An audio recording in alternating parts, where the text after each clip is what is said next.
episode 415 of Cinematary. I'm your host, Zach Dennis, and I'm here with Andrew Swafford, Michael O'Malley. In today's episode, we're going to be talking about movies that we saw this week in part one. And in part two, we're going to continue our Young Critics Watch Old Movies series with 1964's Soy Cuba, or for us capitalists, I am Cuba. Capitalists don't know how to speak Spanish. It is true. This episode brought to you by Pabst Blue Ribbon. Pabst Blue Ribbon is a big supporter of Cinematary. I have a Union made, and I have Pabst Blue Ribbon on our sponsorship. They said, "What are you talking about? We don't know what this is. Is it a podcast? We are not interested. ... Stop contacting me." Pabst Blue Ribbon, proud sponsor of the Cinematary podcast. But let's go ahead and it sounds like a ringing endorsement to me. Let's go ahead and jump into movies we saw this week, and O'Malley, I'm gonna kick it off with you. Yeah, I didn't actually see this movie this week. Full disclosure, in the interest of honesty, I wouldn't want to deceive our listeners. I watched this movie a few weeks ago, but I've not been watching movies recently that often because I was out of town. But this is probably the best movie I've seen recently, which is The Hole, which is a 1998 film directed by Simon Lang. Big ol', especially in his later career, big ol' slow cinema dude, I'm led to believe. But I've not actually seen his later films. I've seen Goodbye Dragon Inn, and I've also seen... That's very slow. I forgot about that for a second. And then I saw Rebels of the Neon God, which is not that slow. And then I saw this movie, The Hole, which is maybe, in terms of slowness, in between the two. But it's not really like either of those movies. Except for the wetness, I guess. Goodbye Dragon Inn is a very rainy movie, and The Hole is a very rainy movie too. So what The Hole is it is a movie that takes place in a futuristic Taiwan. Not that futuristic. It's at the end of the millennium, so 1999, and then going into the year 2000. So the far off future of Y2K, and in this far off future, a disease has spread throughout Taiwan, and the area has become partitioned between people who are infected and people who are not, and the people who are infected have to stay in this part of the city. And the disease is weird because it makes you think that you're a cockroach, and so you always try to crawl into dark spaces. And at the same time, there are people who didn't leave the partition when they created it, and so there's uninfected people in this place as well, which are our protagonists. And they're holed up in their apartment, kind of quarantined. They're neighbors, basically, top and bottom floor neighbors. So the dude lives on top, and then down in one floor below, immediately below his apartment, is this lady. And they're basically just chilling in their apartments, for the most part, or their apartment building. They walk around a little bit, and just kind of weathering this emergency. And they're watching the news and listening to the radio and seeing what's going on in the outside world, but they're not really leaving their home. And it's also raining torrentially. There's some sort of climate thing that's gone on where all of a sudden it's raining and will never stop. And so their apartment is leaking, and it's kind of gross because of that. And also because their apartment is bad and crumbling, a hole forms between their two apartments so they can kind of talk to one another.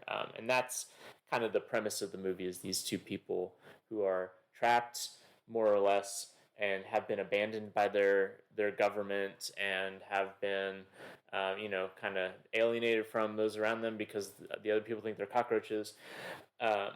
They can talk to each other through this little hole. And it's a Pyramus and Thisbe adaptation. It ends better than Pyramus and Thisbe. Spoilers. Good. But yeah, I thought this movie was great. Really, really good. is part of the grand tradition of art films that are just relentlessly moist all the time. So you've got like Tarkovsky's Stalker. You've got the other Simon Ming movie I mentioned, Goodbye Dragon Inn. You've got like on the more like blockbustery side of like quote unquote art films, you've got like Blade Runner, right? This is like a grand tradition, and it does it great. The movie has just this tactile feel to it that I love. It's all grimy and the rain's coming down. So like a lot of slow cinema or slow cinema adjacent things, it has a kind of ASMR quality because a lot of it's very quiet and you hear the rain.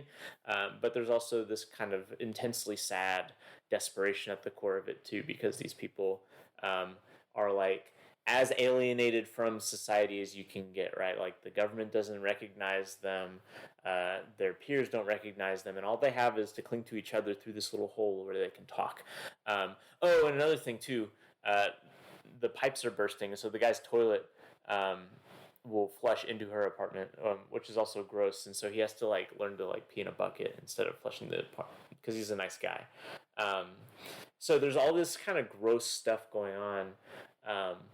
And that is just like really exquisitely rendered. It's a very vibey movie. My son, who's 3, was watching this with me, and he was just kind of like zoning out because it's like that kind of movie where you can do that, especially if it's subtitled and you don't realize how depressing everything is because you can't read subtitles. But ultimately, it's not a depressing. I mean, it is depressing, but ultimately, it's a very sweet movie about these two people connecting, and that is kind of, I think, sweet. And I thought it was kind of moving, these people's relationships, and like it's impossible to watch this movie now and not think of like coronavirus quarantine. Like, and I don't know how this movie would have felt to me if I had watched it like, I don't know, like April of 2020 or something. It may have been like too close to home, but upon reflection, now that we're all, just pretending like this coronavirus thing is gone, and society is quote unquote normal now, it really, I think, does effectively capture that feeling of isolation, that feeling of you're not sure like who you can interact with without like risking disease, that feeling of being alienated from the government because it has kind of like created a caste system in terms of like who it gives recognition to. It's obviously kind of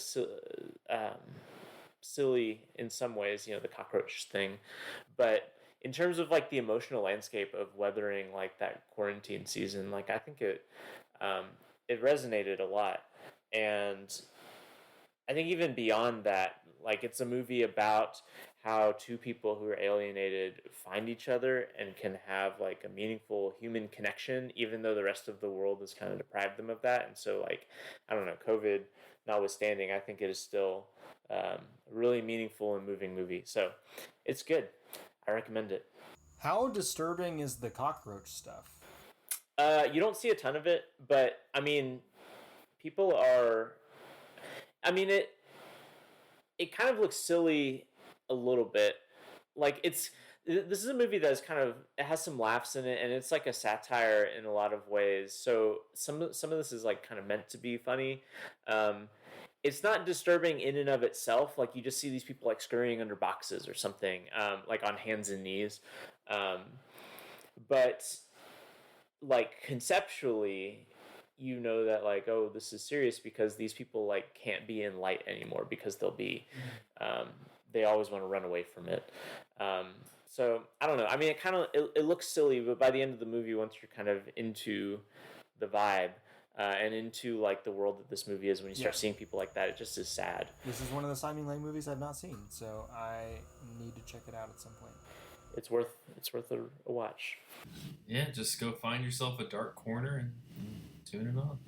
It would be like, I don't have a very like elaborate like movie watching setup at my house, but if you have like some sort of like dark room with like really good sound system, where you can just shut out the outside world and just be completely enveloped by this movie, it's the kind of movie that I think would really benefit from that. And it is not like if people are scared of slow cinema, or if you've seen Goodbye Dragon Inn, for instance, which is like very slow. This is not quite that. This is maybe more on the Stalker end of things, but it's like half the length of Stalker. So, yeah, it's pretty engaging, I thought. Cool. And where'd you watch it? Library DVD. So check your local library, or I think it's on Criterion. Maybe it is not a Criterion. Dang. Letterboxd says there is no way to stream it. No way. So, well, that's a lie, I'm sure. So, hit up your local YouTube or Daily Motion site, and maybe they'll have it. All right. Well, I'm going to shift us over to a widely different set of films, and that is I'm going to talk about 2 early Adam McKay movies as I watch. I don't see them as that different. As I watch Adam McKay movies from when Adam McKay was good. All right. First one, Anchorman, The Legend of Ron Burgundy. This one, I think most of them definitely has the most zeitgeist. Definitely has the most zeitgeist kind of permeating qualities of it. It's not super. It's really not super dated, because a lot of the humor about the 4 guys, Will Ferrell, Paul Rudd, Steve Carell, and David Kushner, being super sexist to Christina Applegate is the point of the movie. And so, is it a movie about workplace harassment? Is that the satire? It's a little bit of that, a little bit of just like a little. It also, and this is, I'll probably get into it more when I watch Anchorman 2. It's also just a kind of a media commentary as well. So it's more about like the having more women on television news rather than just being like Walter Cronkite and people of that nature. Just extremely exaggerated. Is there anything about it that feels very true as a person who works in news? No. That's satire. No, well, it's more satire. It does kind of hit on like the push for kind of diversity as just kind of putting signing the person and going, oh, we got a diverse hire, and then not utilizing them at all. Which I think is kind of apt, because they hire the Christina Applegate character, and then just I forgot what the first story is that they give her. It's like a chicken, like somebody chasing a chicken around town, and they just kind of dump her to these terrible stories. It also, when they're talking about diversity, opens up for the great Ron Burgundy line where they're like, Ron, do you know what diversity is? And he's like, I think diversity is an old steamship back from the Civil War. But no, it still holds up. I need to watch the second one. The second one is super funny. I think it might be better than the first one, and it also has a great searing satire of media, but it's making fun of the 24-hour news cycle, and more. It gets more into new media compared to what it's spoofing here in the 70s. But this one, it still holds up. There's still, I don't know. I like Will Ferrell. He can also be obnoxious, but he's generally pretty entertaining. And in this one, he definitely this character is fully formed, and it's become its own thing. He even had a podcast for a while where he was playing Ron Burgundy. Yeah, what? That went on for years. Yeah, what? Look it up. Gee. Was he commenting on the news like Stephen Colbert did? Yeah, it's kind of Colbert Report-ish.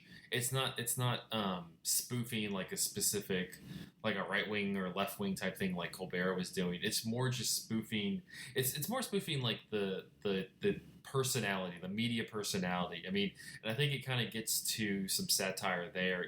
Even today, when you have like the Rachel Maddow's and the Anderson Coopers and the Tucker Carlsons, like these like people who are in front of the screen that you're like, I know them. This one is more. Is more spoofing to like the Walter Cronkite, like that era of people as well, and kind of just like making this like larger than life personality who people just have this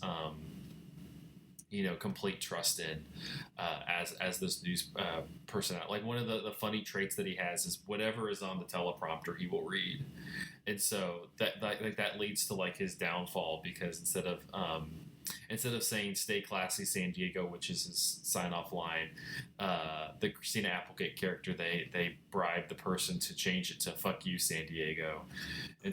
Or is it go fuck yourself, San Diego? So he's like, go fuck yourself, San Diego. And he's like, da-da-da-da-da-da-da. He's like doing like the end of the news stuff. It's great. But no, it's still funny. I don't think it's lost a little bit of it just because it's so kind of in pop culture to a degree now that there's a lot of lines in it that really just don't have that are just kind of neutered because they've been used so often. For a while, "I love lamp" was a thing that people liked to say. That's a weird thing to quote. Doesn't make any sense out of context. But honestly, the best scenes it has. Well, one, it gets even like more absurd in the second one. But the fight between all the news channels is still great. Like just a great scene. That is funny. Because you start with the Vince Vaughn led news channel, and then there's the Luke Wilson channel who like they cut off his arm, and then like in the last scene he's like doing the news with the one arm, and they like pull off, so then he just has no arms. He's like trying to do it's stupid. And then they have like Tim Robbins is the PBS station, and they keep asking for pledges. And then they have Ben Stiller like in like complete manic Ben Stiller mode as like the Hispanic news channel, and then they just have this insane, incredibly stupid fight where people are like getting killed and stuff, and it's just these news anchors. That's a great scene. Wait, is Ben Stiller playing a Hispanic character? Yeah, that's the least. He could be from Spain. What's that? He could be from Spain. They're white Spanish speakers. Hold on, let's I think look it Ben up. Stiller's a New Yorker. No. I don't mean Ben Stiller himself, but like his character could be European. Sure. I mean, he's not Hispanic, but he's not Hispanic. In the whatchamadoodgee, the whole course of the stupidity of the news anchor fight, it's kind of fits in about how absurd it does. And I'll probably talk about it when I watch the second one. It does like get to this level of absurdity with that one, because you have like, what is it? You have like Will Smith is like ESPN News. You have like Kanye West is there as like MTV News. My favorite is John C. Reilly is playing the ghost of Stonewall Jackson for whatever reason. He's brought back to life through the History Channel, who the lead anchor is Liam Neeson. Like, but the Anchorman solid. I don't know if it's. I think it's a little overblown as like being one of his better ones, but I do think this one right here, Talladega Nights, Ballad, Ricky Bobby, is fantastic. This is a weird one. I think it kind of got labeled as stupider than what it is. I think people kind of buy in that it is this kind of like lowbrow comedy that kind of feeds into the audience it's kind of making fun of, which is unfair because it's like 100% really making fun of this audience. And I saw a Letterboxd review that said that Talladega Nights spoofs the Bush administration better than Vice does, and that's 100% true. You just have like, it's a movie that's just coursing with excess. Like, I think the best example of it is when Ricky Bobby, who's the Will Ferrell character, they're having dinner at the dinner table, and his wife, who's played by Leslie Bibb, and he has the two kids who are just cussing everything out, and the grandpa, and like the dinner is set up. There's like Powerade and Mountain Dew like on the table. They're passing around like Domino's, but like Domino's pizza, but they have like the individual plate of Domino's. You have like they have all the different like logos on everything. I think he's wearing like a Powerade jacket, and it's just like it's honestly it's incredible, like as this kind of commentary on not just like NASCAR racing or anything like that, but just like there's not too many moments where you're not inundated with just brands and like patriotism and all of this, and I think it really does get to the heart of just how like, and because the whole point of the movie is that like Ricky Bobby is this incredible NASCAR driver. He has everything he wants, but then he has this accident when he's trying to beat the French Formula One driver who's played by Sacha Baron Cohen. And kind of like loses his groove, and then everything else, like he loses his wife, he loses all his sponsorships, he's off the team and all this kind of stuff. And it does kind of get into like the shallowness, the vapidness of not only just like a NASCAR driver, but just any sort of like celebrity of this magnitude. It could be, somebody like a Lionel Messi in soccer. It could be somebody like Tom Brady in football, just like who is like this larger than life, icon figure. And it could even be just like celebrities, and just there is just kind of this soullessness in the whole thing. It's not perfect. I don't think it kind of gets a little bit lost in the second half of the movie when he's like trying to kind of work his way back to kind of NASCAR fame, even though it does introduce Gary Cole as his dad, who has like early in the movie he tells Ricky, he's like, if you ain't first, you're last. And then like as an adult he's like, but Dad, that's what you told me, that like I've been living my life but like that. And he's like Ricky, I was high. You can be first, you can be second, you can be third. He goes, hell, you can be fourth. After he gets kicked out of an Applebee's during dinner, which is just like the whole sentence is just great. But no, I think this movie has a little bit more going on than it probably is given credit for. John C. Reilly is pretty wonderful in this movie. It's just like this, as like his kind of second, his best friend and second in command at one point. So the whole thing in the movie is that because they're going to get rid of Ricky, they put John C. Reilly's character, who's Carl Naughton Jr., as like the new race car driver. And so because of that, Ricky's wife leaves him for John C. Reilly, and then like it starts this whole thing where Ricky's like, I don't want to be friends with you anymore. But John C. Reilly continues, like, just because he's like, he like calls and checks in all the time. He's like, why am I even talking to you? And he's just like, they have this whole like subplot where there's like a ghost in his house, and they don't really follow through with it, which sounds hilarious. But no, he's just great. I'm really excited to the next two Adam McKay movies. Are probably two of my favorites of him. The first one is Step Brothers, which is an incredible satire of like gig economy and the millennial workforce. And then The Other Guys from 2010, which is just which I think probably from top to bottom I laugh at the most. And then I think then Anchorman 2 before we start getting into like serious cinema. Thought or question about Talladega Nights as satire. I feel like I've heard this movie quoted most often by the people that it's satirizing.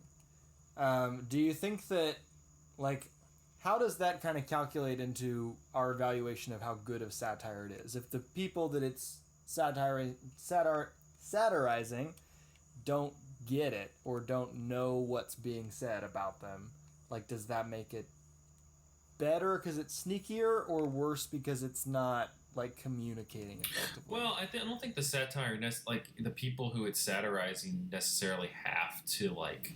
It's not like they're going to be like, well, you know, yeah, like you think of like Life of Brian, like we're Christians, like watching that and watching that like without any knowledge, and to be like, well, bless my stars.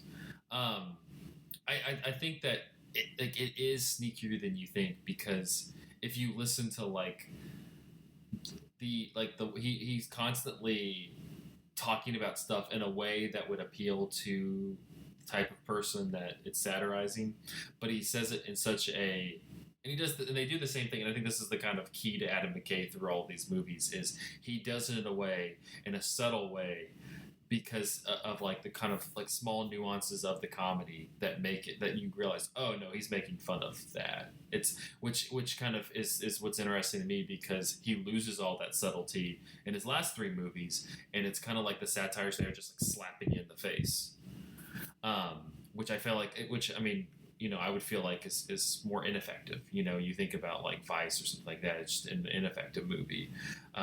So I think it's tough. I don't know. I think in a perfect world, you would want the people that they're satirizing to be like, well, they got me, I need to change my ways, but that's never going to happen. So that's true. And I do prefer a too subtle Adam McKay to a too on the nose. Yeah, well, it becomes less insightful. It just becomes more of like him going, like being a know-it-all the entire time. So, well, and it's also like, even if, I don't know, there's something about the comedy, despite, even though it is also part of the satire, like even if the satire is not like 100% connecting all the time, it's at least still funny, which is not something you can say about like these other movies that he's made, where it's like, well, the satire is kind of not so good, but at least it's funny. Like, I don't know. I haven't seen Vice, but my impression is it's not very funny. It's not. I remember watching it and just being like, this is just like, it's a weird lecture. Why am I having this lecture? But I don't know. But yeah, that's Talladega Nights and Anchorman.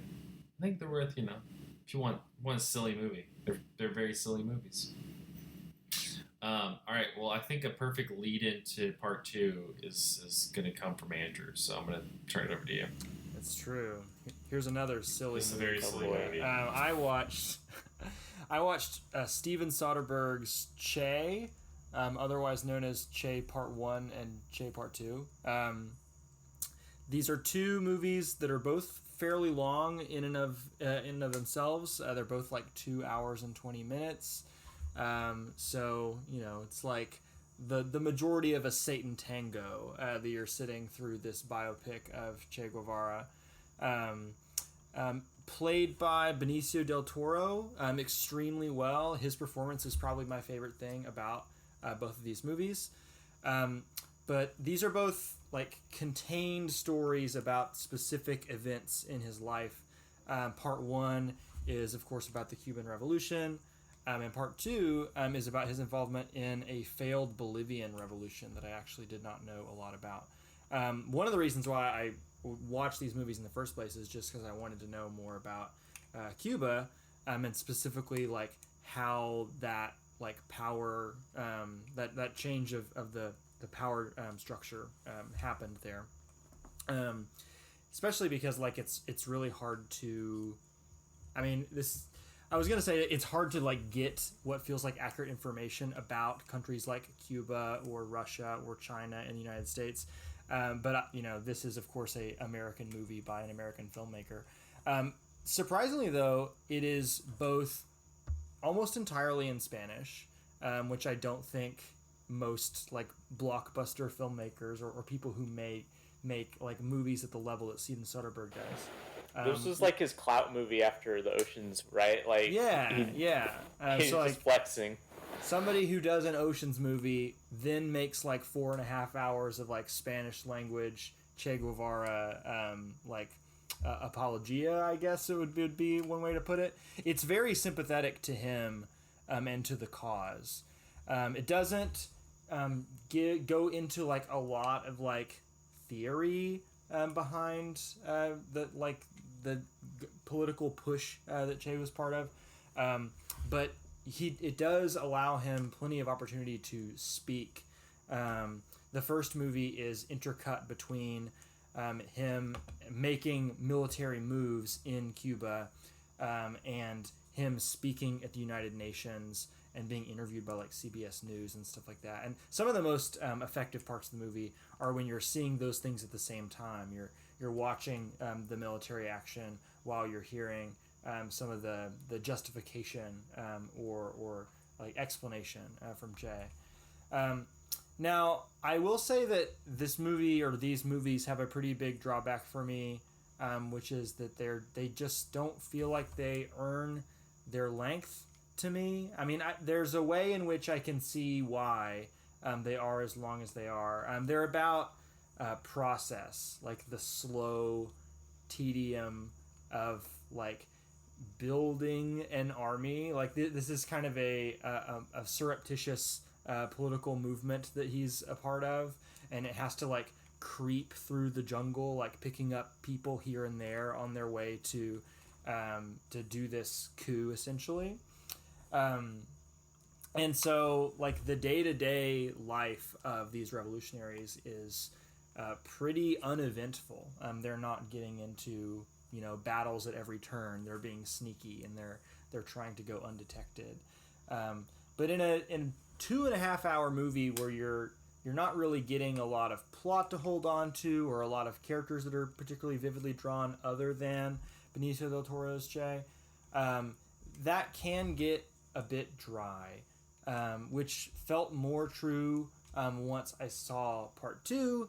That does not have any sort of like counterbalancing, intercutting thing. You're just kind of with him in this failed Bolivian revolution until he eventually gets captured and dies. And the action that you're seeing in that movie is pretty similar to the action you're seeing in the first one. There are ways in which they serve as nice little counterpoints to one another, because of course one was a successful and one was an unsuccessful revolution, and you can kind of see the cracks along the way in the second one.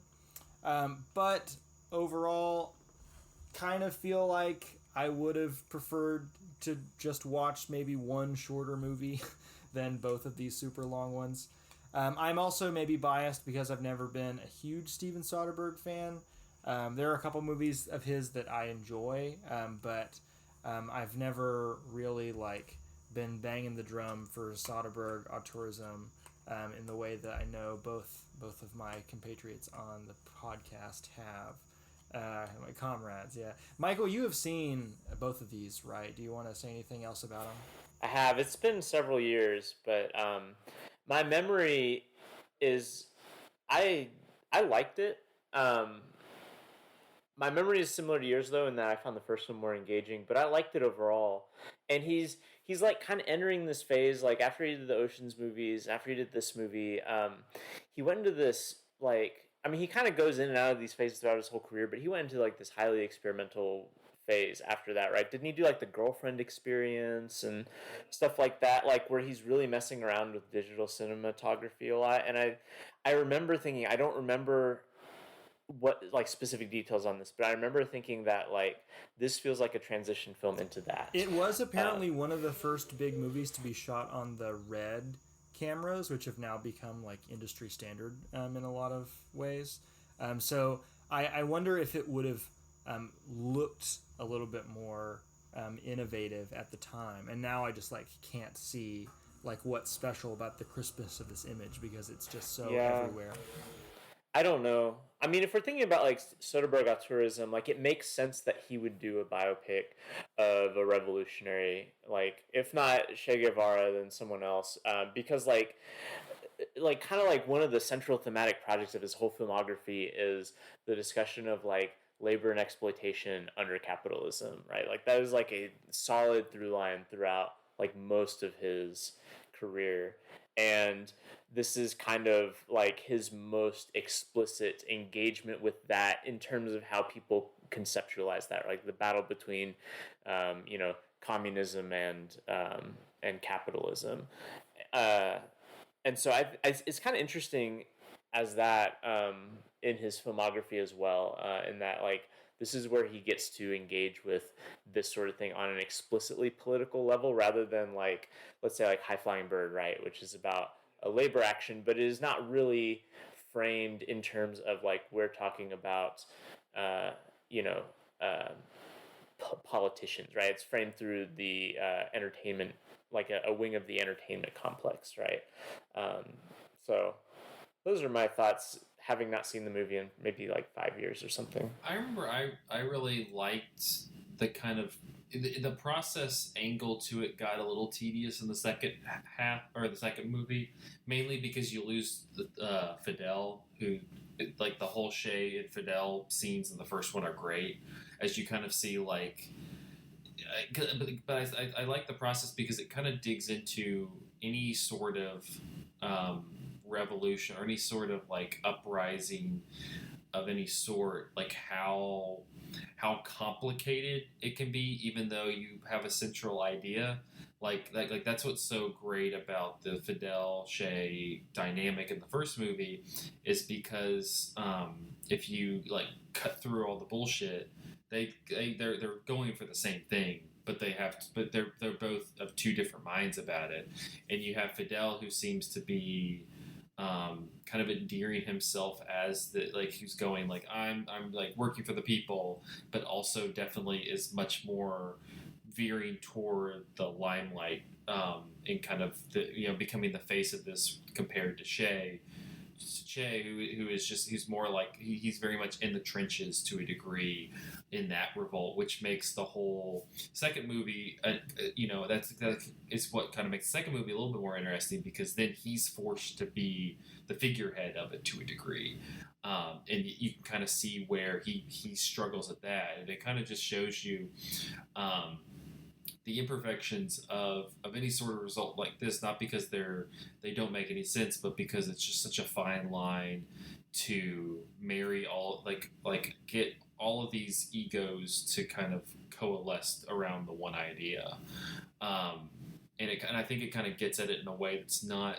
condemning it. I don't feel like it's condemning communism at all. It's more just kind of going, it's difficult to kind of get all these people all on the same page and be able to follow one another. And that's what kind of was interesting to me about it. And the way that I do think like the go ahead, Andrew. I was just gonna say, like, it's interesting that you bring up Fidel. He is really the only other like fully realized character other than Shay in both of these movies, and so yeah, not having him in part two it does feel a bit like a loss. Hurts. But I mean, the lack of him and the fact that Shay is kind of going off and doing his own thing is maybe one argument for like why it does need to be two movies or why it needs to be two stories.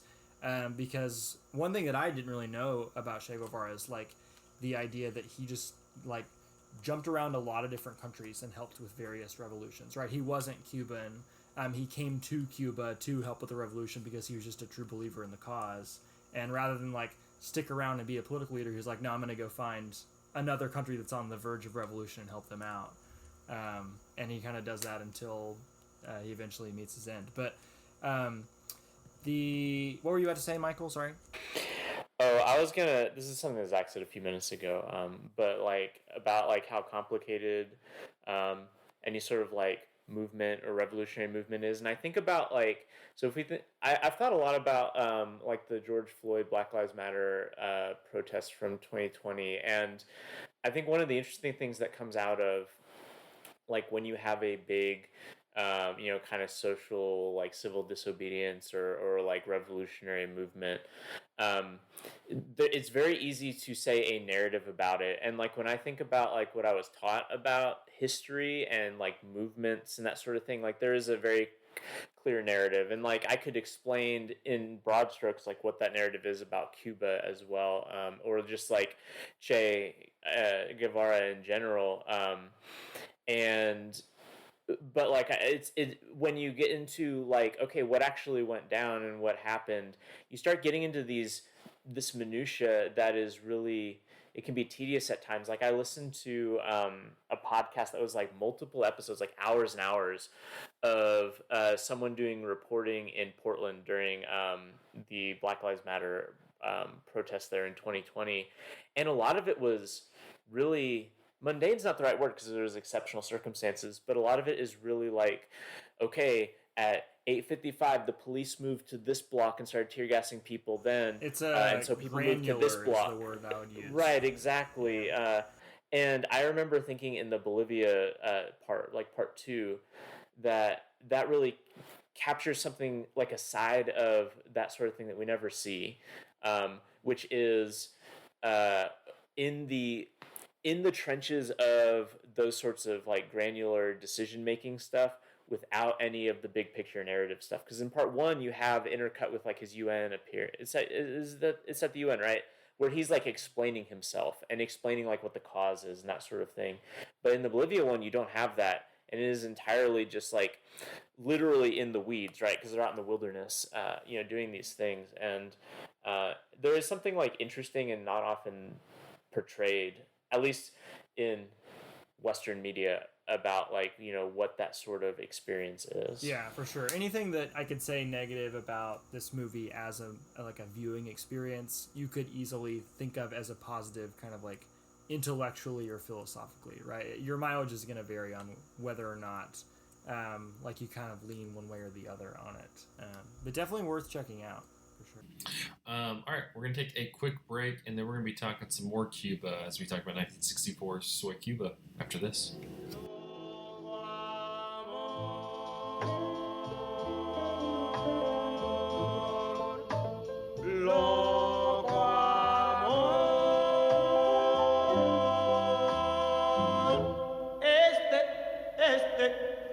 Loco amor que en la sangre me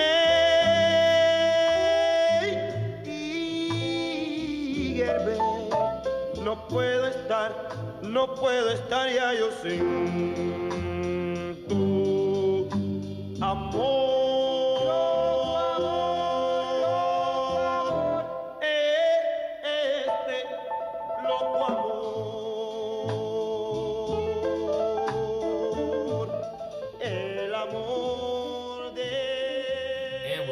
Part 2 of episode 415 of Cinematary. In this part, we will be continuing our Young Critics Watch Old Movies series with 1964's Soy Cuba, directed by Mikhail Kalatozov, from a script by Enrique Pineda Barnett and Yevgeny Yevtusenko. I think I'm going to go with that. The film. Yeah, we don't have Russian names on this show very often. No. The film stars Sergio Corriere, Salvador Wood, Jose Gallardo, Jean Busset, and Luis Maria Calazo. A study in contrast set in and around Havana that explores Cuba's 1959 revolution. A young woman's fascination with the excess of an American-owned casino leads to her downfall in the eyes of her street vendor boyfriend. A tenant farmer revolts the only way he knows how, attacking the land he works. University students gain first-hand knowledge of political upheaval. And in the hills outside the city, the members of a poor peasant family are patriotically swept up into the burgeoning revolt. Shortly after the 1959 Cuban Revolution overthrew the United States-backed dictatorship of Batista, the socialist Castro government, isolated by the United States after the latter broke diplomatic and trade relations in 1961, turned to the USSR in many areas, including for film partnerships. The Soviet government, interested in promoting international socialism and perhaps in need to further familiarize itself with its new ally, agreed to collaborate with the Instituto Cubano del Arte y Industria Cinematográfico and finance a film about the Cuban Revolution. Produced by Mosfilm and ICAIC, the film was started only a week after the Cuban Missile Crisis and was designed to be Cuba's answer to both Sergei Eisenstein's propaganda masterpiece, Battleship Potemkin, and Jean-Luc Godard's freewheeling romance, Breathless. You know, two movies that are very much the same. The director was given considerable freedom to complete the work and was given much help from both the Soviet and Cuban governments. The film was made use of many innovative techniques, such as coating a watertight camera's lens with a special submarine periscope cleaner, so the camera could be submerged and lifted out of the water without any drops on the lens or film. At one point, more than 1,000 Cuban soldiers were moved to a remote location to shoot one scene. This, despite the then ongoing Cuban Missile Crisis. In another scene, the camera follows a flag over a body held higher on a stretcher along a crowded street. Then it stops and slowly moves upward for at least 4 stories until it is filming the flagged body from above a building. Without stopping, it then starts tracking sideways and enters through a window into a cigar factory, then goes straight towards a rear window where the cigar workers are watching the procession. The camera finally passes through the window and appears to float along the middle of the street between the buildings.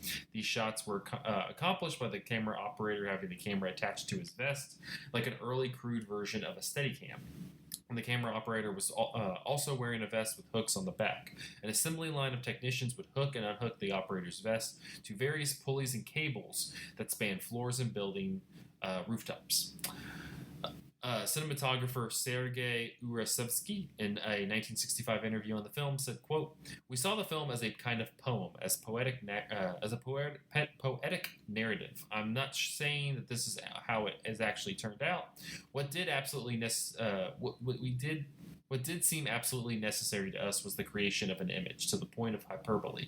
We tried to get to the point where the viewer would not be just a passive observer of events happening on the screen, but would experience them with the actor. I, as a cameraman, always wanted to do more than simply fixate what was happening in front of the camera. I'm interested in getting the basic themes of the scene: love, loathing, misery, joy, despair. Rhythm is the key." I Am Cuba was shown briefly in Cuba and the USSR in 1964 and incurred the wrath of both Castro and Khrushchev. It wasn't released in any other countries and vanished, but after 3 decades, the film surfaced without subtitles at the 1992 Telluride Film Festival tribute to Kalatozov. The director lived to see its triumphant resurrection only months before his death.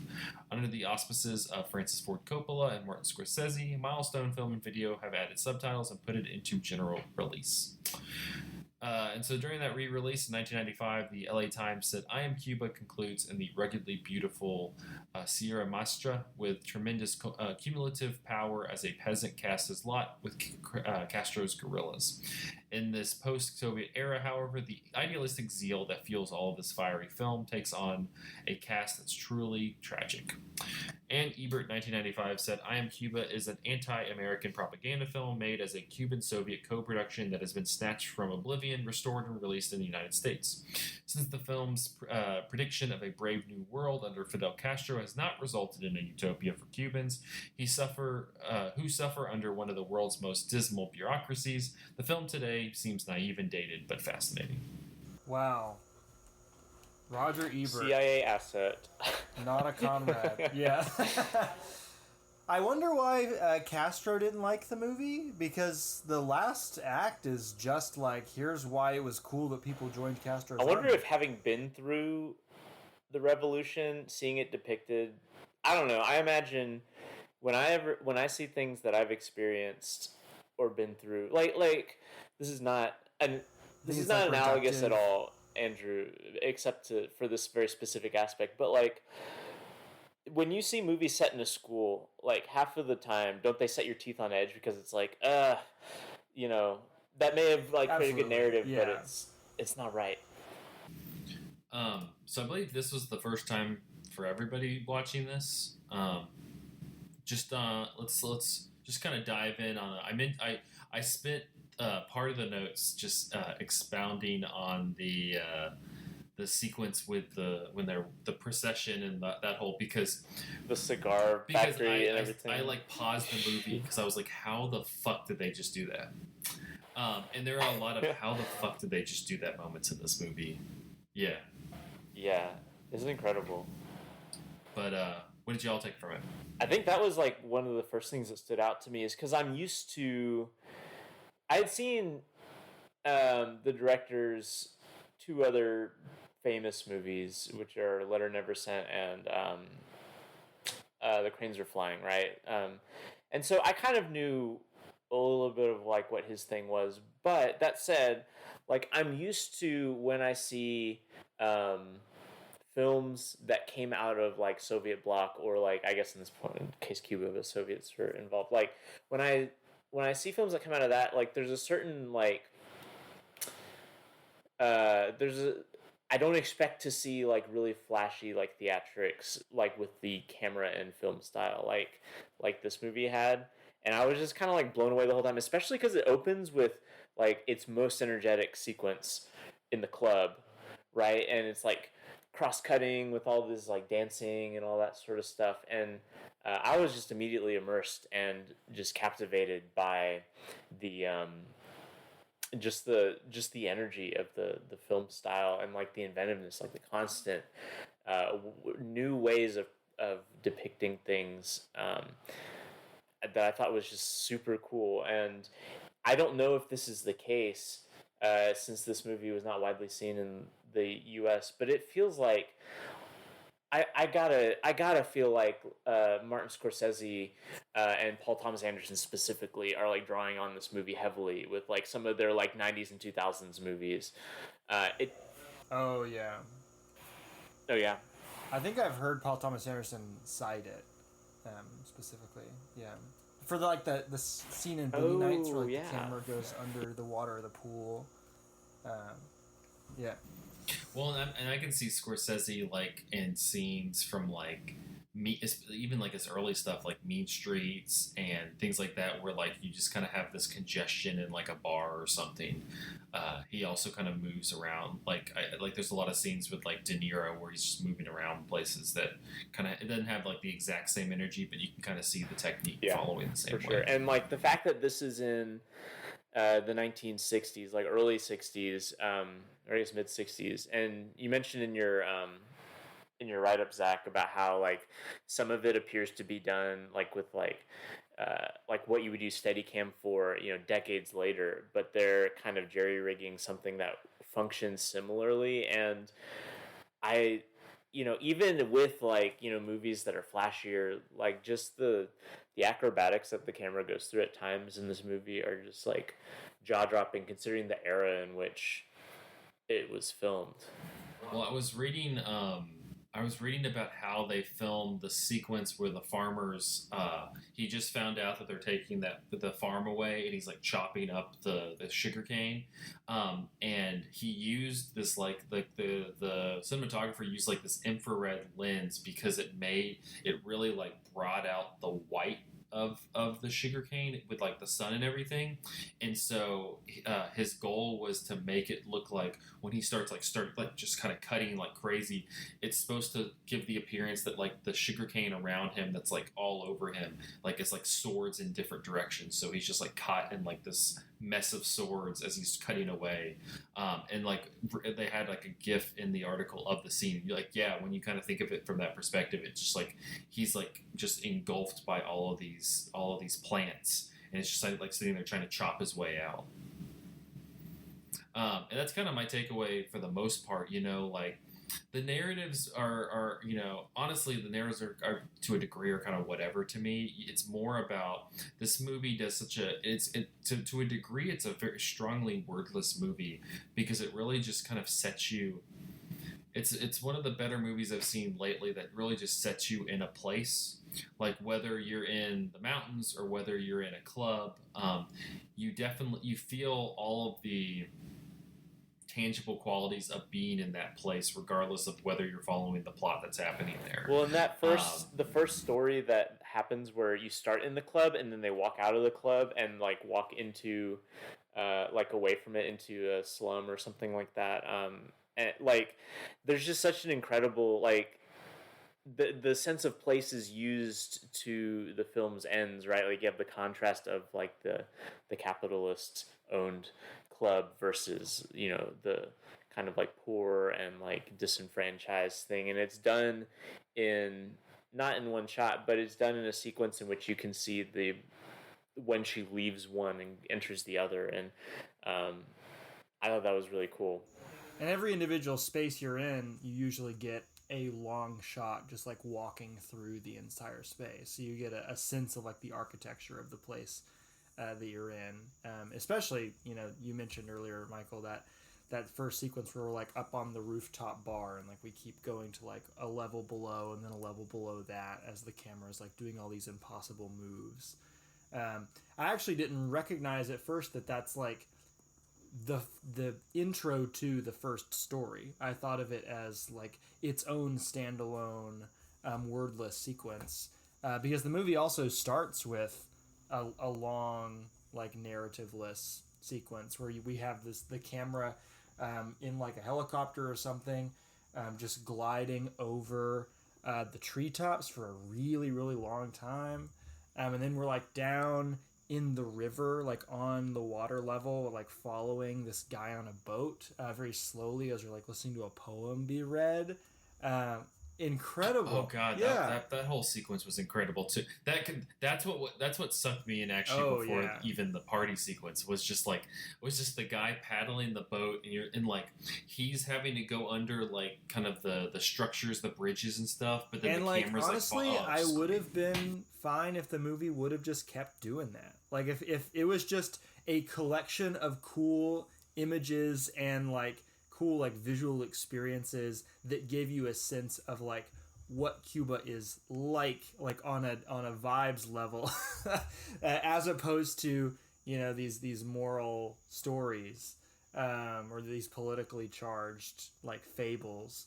I would have been fine with that too, and I'm not complaining about the politically charged fables. It's good agitprop, right? I like how all these different stories kind of serve as this patchwork, and they all are like talking about the same things, even though like in their actual specifics, like they don't have anything to do with each other, but they're kind of about these broader forces of like money and military might and things like that, and how they screw over ordinary people. But like, yeah, like you were saying, Zach, the way the movie shines the most is just like in the sheer visual inventiveness of it. And like, I don't need a character or a story to follow to just like be engrossed by what I can see and what the camera is I think doing. it's cool too because, I mean, you know, Cuba was, you know, before the, I don't know, like socialist revolution, like it was a colonized place, you know, and the movie shows that with like the club and like with the bombings with the United Fruit Company, I think makes an appearance. Yeah.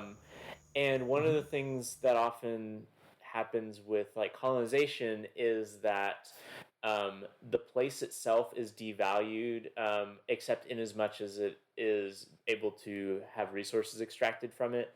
So like you have the club, which is only there to make money that can be taken from like, you know, the folks here or from tourists or whoever, and that money leaves Cuba or stays with like the rich owner, you know, wherever they live.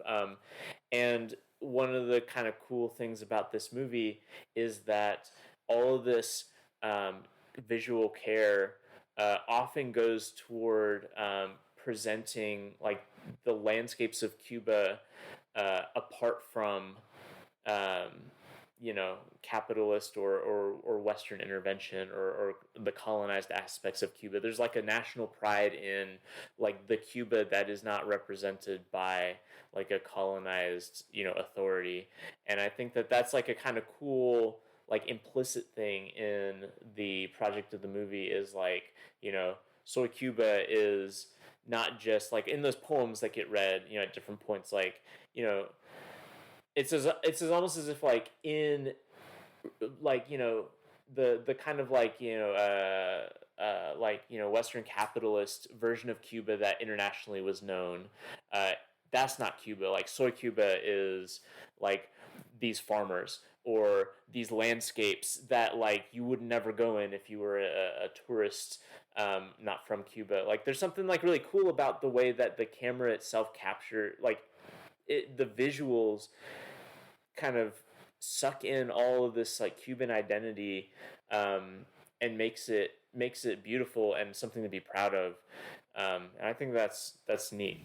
Well, it gives everything the same treatment. So like it's not it's funny. Like I wouldn't say that the movie's just like, you know, it's it's predominantly Castro propaganda, but it also is kind of just like, yeah, like these are also the other facets of Cuba, like these people out on the farm who are just living their damn life. I like that they're handled with, like, if anything, the most like socialist ideal you feel in the movie is the use of the camera, because the camera shoots the poor farmers as beautifully and as engagingly as they do the rich people at the club or the people on the streets in Havana. Like, I mean, because it's very, there's no class system within how the camera is utilized. And I think that's what also is effective, kind of to your point, Michael, about the movie. The one big topic that I do think we should spend some time on is just the concept of a propaganda movie. It's honestly a topic I love talking about because I find it really entertaining that people constantly view the word propaganda as a negative term, even though it's a neutral term. And so, to me, I guess just to kind of open it up, what did you all make of this as pro Castro propaganda, kind of viewing it to the side of like what we're used to seeing, which is Western United States predominated propaganda? Mm-hmm. Well, it's interesting, like, when the movie takes place, because it's being made after the revolution, but it's set right before the revolution. And so much of what we're seeing is not the movie singing the praises of, here's this new government that we've put in place and all the great things it's doing for the people.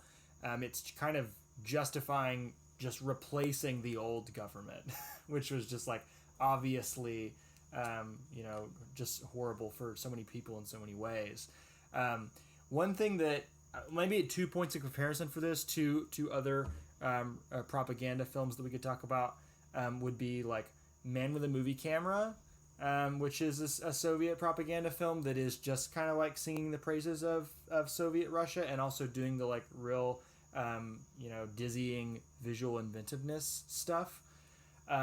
And then a movie like RRR from this year, where that movie is definitely like come under fire for the ways in which it is doing apologia for the current Indian government. But most of what you're actually seeing, or pretty much all of what you're actually seeing in the movie, is the same thing you're seeing in Soy Cuba, where we're like, it's set in the past before that revolution happens, and we're kind of being given reasons why like people were motivated to do the revolution, right?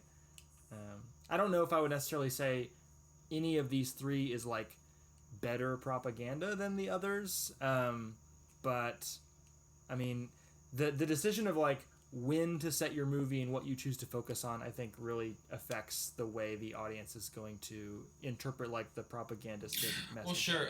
To me though, and I was just like reading some contemporary, but also just reviews around when it was restored in 1995. I mean, I read two of them to you. To me, it's just so interesting and ironic how film critics like sharpen their knives to attack this thing, but then Michael and I talked about the movie a number of weeks ago, but they just kind of are completely neutered to something like Top Gun, right? Exactly, or something something like that is like, or Rocky, or something that's like just complete American propaganda. And that's what's always fascinating to me, is just like, again, that's what, like, propaganda is not inherently a bad thing, but at the same time, why are we not critical of the propaganda that's being spewed to us on a monthly basis with a new Marvel movie or something like that? Just watch something like Captain Marvel, which is just strong Air Force. You watch like Captain America, like it's just, that's kind of a fascinating thing to me. I think the one difference between some of these that we're talking about and American propaganda films is that usually the propaganda is sort of in the background of the American propaganda films, right? I mean, I know Top Gun is like set in the Air Force, but Well, in Rocky, there's literally a Rocky sequel in which Rocky like smashes a Russian. Right, You know. but it's all like limited to iconography, right? The movies are not really digging into the ideas of like why our group is good and why the other group is bad. We're just kind of like following this story of a character that we like are being told to be endeared to, and they happen to be like waving the flag. I would disagree with that, and because I think that there are different types of propaganda films, and America has all of them as well. Because you have a movie like let's take Zero Dark 30, right? You know, which had direct involvement from the CIA and to spin a particular narrative about the war in Iraq and Afghanistan, right? Like the war on terror.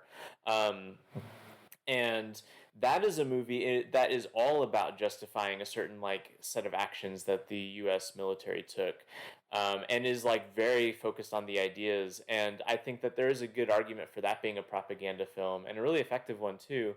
And then on the other hand, you have something like Top Gun Maverick, which will not even mention countries that we're fighting against or like actual political objectives, right? It is entirely abstracted, and the entire message is just American military good. And so I think like they happen in different ways in the United States. And I mean, you've even got like some like counter propaganda stuff, like or not you have like things in the United States, especially during the Cold War, that are like, you know, like a movie like Dr. Zhivago, right, is like, it was made in the time that it was made for a reason, right? You know, it's there to portray like the Russian Revolution as a tragedy on a certain level. And I mean, I know it's based on a novel and stuff like that, but I don't know. I guess is that a British film? But regardless. Yeah, well, but to Andrew's point also, I think he brought up something interesting, is that we, at least in like modern terms, a lot of this movie that we're talking about right now is targeted for being propaganda because it's relying more on cinematic language, and and people are more targeting like the content inside of it. I think that to Andrew's point that it's kind of in the background is that because a lot of Western, specifically American filmmaking has become the dominant default for most of filmmaking today, at this point, you can't even really tell how the techniques being used. What's propaganda and the techniques being used for propaganda, and so that's what also makes I think to the audience's credit of not noticing it, that's what makes it tougher to notice because it's so like ingrained in our psyche as being an acceptable form of movie making. Like, isn't pretty much any movie that utilizes the iconography of the American military, like, don't they have to go through like an approval process? So like, if they want to use the actual equipment that the military if they use the does, equipment, yeah. So like, the Michael Bay's Transformers movies are very much like working with the American military to show off all those like tanks and helicopters and stuff like that. But like, no one would look at them and say they're propaganda films because like they're kind of like popcorn entertainment first and propaganda maybe like third, but like there's that level of propaganda sprinkled into so much of American entertainment to where like it's harder to point and sneer at, right? No, and that's true. That's why I brought up Marvel earlier. I mean, Marvel's gotten to that point. I haven't watched the full movie, but I've seen a lot of people writing about just how explicitly the military propaganda is in that movie. Where like I think she is with Captain yeah, Marvel. she like works for the air. Well, they even had there was an Air Force recruitment drive tied to that movie. Yeah, and things like that, and I think also just. The Marvel movies and their propaganda are kind of interesting, not to completely derail us on a whole other thing, but there is just kind of like this idealistic American myth making. It's kind of, especially a through line through their first few phases. I still contend that the first Avengers movie is like a movie that was made so that it was like, hey, what if 9/11 happened, but we won? Yeah. Mm-hmm. Yeah. You know, and so no, I think just the overall point that I'm trying to make is that that's what's so fascinating with movies today is that it's almost like you're criticizing a movie by calling it propaganda, and you're like, no, it's most movies have propaganda for something, whether you agree with it or you don't agree with it. And to getting back to Soy Cuba, I think it handles its propaganda better than most movies. I think it is pretty explicit about the message it's sharing, but like we talked about before, I think it's distributing itself among these different stories in these different classes in a way that I don't know if you necessarily get that from another propaganda. I will say that there were moments in the movie that I thought, like, just if I'm like looking at it from like an artfulness perspective, for instance, the end of the movie, which is the end of the last story where the guy joins the army and all that, like that, like I thought that was kind of like. I thought it was pretty clunky, like how it transitions to like this kind of like almost newsreel montage of like, oh, and then the revolution succeeded, and there are other parts of the movie where it feels like, you know, very artfully done. So I think that when Americans think of propaganda, or at least like if I think back to like how I was thought of propaganda, the very end of this movie is what they think of, where there's something directly looking at you on the screen saying, here is what you should think. And now we're all going to join Fidel Right, Castro, exactly. you know? And I think that, yes, like we're taught that that's bad because like, oh, you should be a free thinker, blah, blah, blah, like whatever. But I think another reason that's implicit in why that's bad is that it's artless. And I think that there's like an undercurrent of like when people criticize propaganda, they're like, these sheep in this other country, they don't understand how dumb like the government thinks that they are because they can just put this trash on them. Like I see people talk about this with Chinese movies all the time, to be honest. Like where people kind of will critique how like the cheapness of the effects or things like that as like a backdoor into critiquing like how the government uses, you know, media in a kind of cheap way to, you know, just openly manipulate people. And I don't know, I mean, manipulation is often good in movies, but in terms of like the end of the movie is where like back of my brain, like, oh yeah, this is propaganda, like that's when it was most triggered. And other parts of this movie I thought had such like cinematic energy that it didn't always register even as propaganda to me. And it's just much more blunt as a story, that last chunk, than the others are. I feel like in the other sections, like the conflict is much more small scale. You get much more of a sense of these people as people. Whereas in the final story, it's like, you know, here's a guy. He like was victim to a bombing, and then he joined the military, and the revolution won. You know, I am glad I watched Soderbergh's Shea movies in prep for this, because like we were saying in the first part about like the long drawn out process of what a revolution is actually like, that gets excised here, and we just kind of fast forward through that. Yeah. Well, and I think the other thing, and not to get too deep in the weeds about like the history of American media towards Cuba, but like the American media is not giving you a good picture of Cuba. You know, I mentioned in the notes that like they point out like that. I think it was CI operative Roger Ebert saying that like they're suffering from these conditions, and you're like, well, yeah, they're suffering from the conditions because we're imposing all these sanctions on them.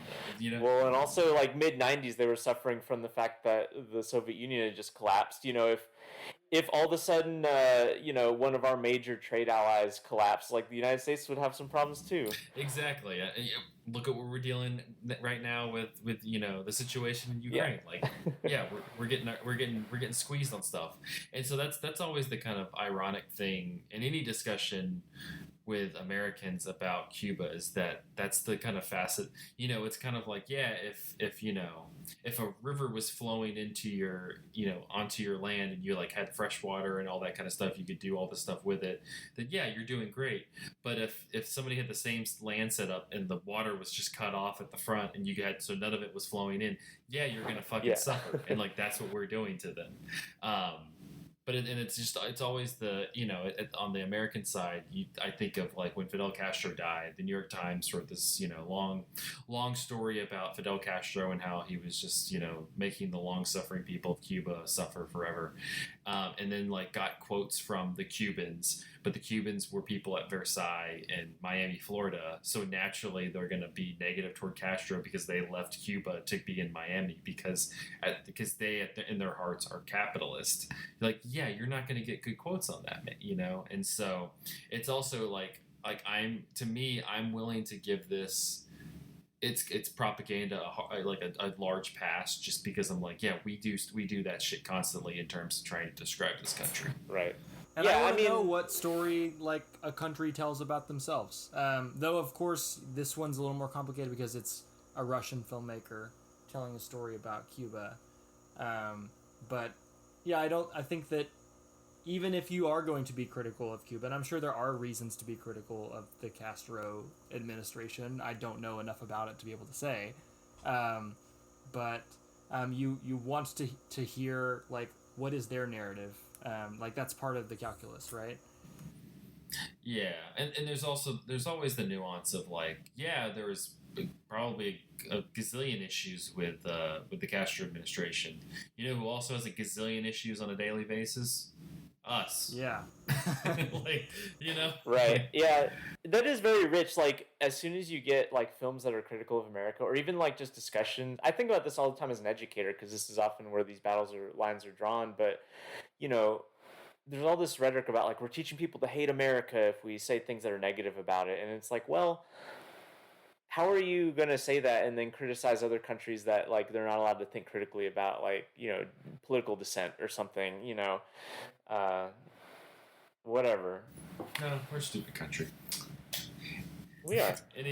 I stand by that. Any last thoughts on Soy Cuba? I think after we've kind of mulled over the question of like what makes good propaganda, I think that two big qualities for me would be, is it honest? Like, is it being transparent about what it's propagandizing, as opposed to a lot of American propaganda, which like hides it, right? And just normalizes it through the hiding. And two, like how good are the values it's propagandizing, right? Like propaganda, like Zach said, it's a neutral term. It could be used to argue for good things. It could be used to argue for evil things. Triumph of the will, propaganda, arguing for evil things. And so like that does come into account when you're deciding whether or not this is good propaganda. It might be effective, but is it good? Is it like a force for good in the world? That's what propaganda is. It is like celebrating or spreading a particular set of values. And so I don't know, most of the values that are being criticized, or like most of the arguments that are being made in Soy Cuba, feel pretty sound to me. Like the ways in which it's talking about the way that ordinary people are kind of being left in the dust by these larger capitalist forces and larger military forces as they're being colonized, right? I'm curious, like when you talk about like, is the propaganda honest? Like I have no way of answering this question, but to what extent do, let's say like in Nazi Germany, right? When someone watched Triumph of the Will, to what extent did someone sit down and think, I'm being propagandized to, or to what extent was it just since it was the of the moment thing happening, did they just perceive it as such? Because I think about like, there are people in America, and including some critics, who will look at a movie like Top Gun or something and say it is propaganda, but the vast majority of people do not, and because it is one, not telling us that it's propaganda, but two, also just kind of upholding what we're used to. But if you took that movie to, I don't know, like Afghanistan or something, would they feel the same way? They might more easily identified as propaganda. I wonder if like a movie's status as propaganda just becomes more obvious when you're not in that political milieu that it's like speaking to you within. Or, in some cases less obvious, because again, RRR, that movie is being perceived by largely white American audiences as being like really politically savvy, and it's being perceived by a lot of like Indian audiences as carrying water for a very cruel regime. That's true. Right That's now. True. And like if you don't have the context, you just can't see that. Yeah, and I think on our level, like this is something that we talked about a number of weeks ago, but I don't think we're not training people to think critically about that. So I think it's easier for like an Afghan audience to be like, oh, this is American propaganda, because they probably are more preconditioned to be critical and negative toward America, rightfully so. And I'm sure we can all speak to it. We're conditioned to not, that you almost like, it takes a while to decondition yourself from feeling bad about criticizing America, because you're so conditioned to think that's almost like the 11th commandment. Right. Well, we're also taught sort of implicitly not to see ideology at all, right? Like there are things that are political and there are things that aren't political. And like if you don't mention like the name of a political party or the name of a politician, then it's not political. But like I don't think many people listening to the podcast need to be reminded of this, but like everything is political, right? Like everything you're seeing in a movie is like shaped by some sort of like larger political or cultural forces, and the way those things are being depicted is going to be like endorsing or rejecting the status quo about those things. And like just being able to see like the ideological underpinnings of any piece of media that you encounter is like just a valuable skill, and watching propaganda films is a good way to hone that skill. I think it's a good moral. Watch more propaganda. and with that, we'll end with a nice moral. All right, well, that'll wrap up this episode of Cinematary. You can find us on Facebook at facebook.com/Cinematary, on Twitter and Instagram at handle @Cinematary, and on Letterboxd at letterboxd.com/Cinematary, where we list all the movies we talked about in the episode. If you would like to support the show, head over to patreon.com/Cinematary. Thank you so much to our supporters, Cam, Chad Newsom, Corey Willingham, Candace Sisson, Ron Hayes, Teresa Marsathi, Titus Arthur, and Tyler Chandler. Thank you so much for your patronage. Next week, we're going to continue our Young Critics Watch Old Movies series with Pink Flamingos from 1972. So, getting back in the John Waters. The pun didn't really work as much as I thought it would. Taking a dive into the John Waters, with our camera coated in a substance so that we don't come out with drops on us. Well, we got, including that, we have 4 more episodes left of the series. So if you have not caught up, head over to cinematary.com. Under the podcast tab, we have all the episodes and videos there if you would like to catch up on an episode. Or you will go back and listen if you want to go and watch the movie along with us. So always recommend it. But until then, thank you all for listening. See you next week.